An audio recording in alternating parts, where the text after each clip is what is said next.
Hey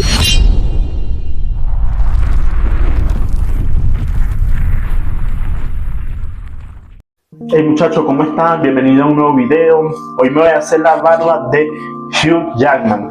Hugh Jackman es el actor de los X-Men, el actor en la película se llama Logan, el que le salen las garras. Aquí les dejo la foto del man, por si no lo conocen. Bueno, la barba consiste en cortarse esta parte de aquí y los bigotes, ¿cierto? Pero eso tiene un porqué, esa barba, porque él hace la ilusión de tener unos colmillos. La verdad que, bueno, vamos a comenzar. Lo que uso nada más es una máquina y un cepillo para peinar bien la barba y comenzar.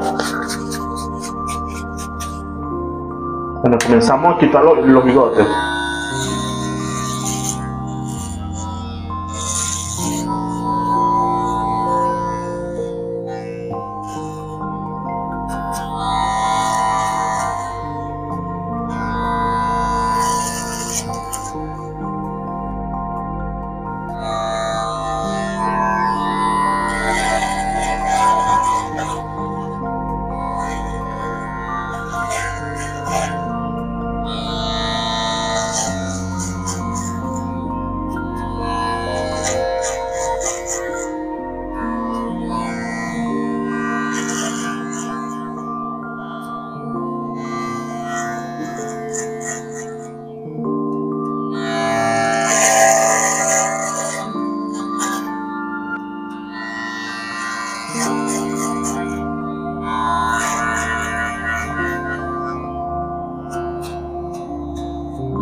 Bueno muchachos, así es el peinado.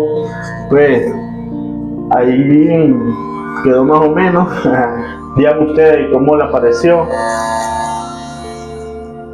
Este video fue lo más corto que he hecho. Este video es muy corto, pero bueno, solo le iba a traer este corte, pues.